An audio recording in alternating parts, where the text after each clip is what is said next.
bumi akan kering tanpa hujan. Begitu juga dengan hidup, tidaklah lengkap tanpa tujuan. Tidak ada yang salah untuk berfantasi sebab setiap orang bebas untuk bermimpi. Mimpi, mimpi, dan mimpi. Mungkin kamu sudah bosan mendengar kata mimpi. Bosan karena kamu pernah dikecewakan. Buat apa bermimpi tinggi-tinggi? Toh itu tidak akan pernah terjadi. Memang mimpi berbeda dengan kenyataan. Tapi antara mimpi dan kenyataan ada sebuah jalan. Dan hari ini saya ingin bilang bahwa nasib itu bisa diubah, kesempatan masih terbuka, dan mimpi itu bisa menjadi nyata. Tapi semua itu tergantung dari satu pertanyaan. Apakah kamu bisa? Saya pasti bisa. Dan saya ingin kamu ingat akan kata-kata itu. Saya pasti bisa. Pikirkan sebuah mimpi yang ingin kamu nikmati di masa depan nanti. Entah itu punya kendaraan pribadi atau jalan-jalan ke luar negeri, membuka usaha atau membangun keluarga kecil bahagia. Apapun itu semua bisa, asalkan kamu gigih dan terus berusaha. Memang semua itu tidaklah gampang. Bisa jadi mimpimu dihina orang, bisa jadi mimpimu ditentang. Tapi di saat semua orang memandang kamu dengan sebelah mata, di saat semua orang meremehkanmu, pesimis dan tertawa, saya ingin kamu percaya, saya pasti bisa. Kamu pasti bisa. Bukan hanya menjadi seorang pemimpi, tapi menjadi seorang pemenang yang berhasil mewujudkan visi. Kamu pasti bisa bukan hanya berkata-kata, tapi juga berkarya, memberikan bukti nyata. Memang semua itu tidaklah mudah, tapi itulah yang membuat kamu juara. Ketika kamu memberanikan diri untuk melangkah dan mengambil tindakan, kamu akan menemui kesulitan, tantangan, rintangan, godaan, cobaan.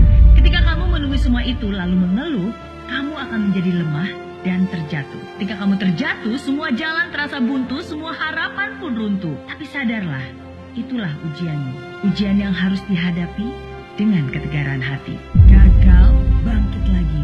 Gagal, bangkit lagi. Gagal, bangkit lagi. Gagal, bangkit lagi. Ingat mimpimu, fokus akan tujuanmu, dan yakinlah semua kesulitan itu pun akan berlalu. Selama kamu masih punya harapan, selalu pasti ada jalan. Selama kamu masih percaya Tuhan, tidak ada yang perlu ditakutkan. Sekalipun badai menghadang, saya ingin kamu bilang, saya pasti bisa. Bukan karena tidak ada rintangan maka kamu optimis, tapi karena kamu optimis, maka kamu akan berani menghadapi semua tantangan. Bukan karena hal itu mudah maka kamu yakin kamu bisa, tapi karena kamu yakin kamu bisa, maka hal itu pun menjadi mudah. Bukan karena hari ini indah maka kamu bahagia, tapi karena kamu bahagia, maka hari-hari kamu pun menjadi indah. Setiap kali rasa ragu menghampiri, setiap kali kamu tidak percaya diri, ucapkan ini dengan sungguh-sungguh dalam hati. Saya percaya saya bisa mencapai impian, saya bisa mengambil tindakan, saya bisa bangkit dari kegagalan, saya bisa. Saya bisa dengan doa, saya bisa dengan usaha, saya pasti bisa untuk keluarga, bangsa, dan negara. Saya pasti bisa. Pesan ini untuk kamu yang sedang berjuang. Saat ini saya ingin bilang bahwa sukses itu adalah hak semua orang. Tapi tidak semua orang mau memperjuangkan haknya. Kamu adalah seorang pemenang. Kamu terlahir sebagai seorang pemenang dan kamu pun akan meninggalkan hidup ini sebagai seorang pemenang. Tapi semua itu tergantung dari satu pertanyaan. Apakah kamu bisa? Saya yakin sekarang kamu pasti sudah tahu jawabannya. Saya pasti bisa.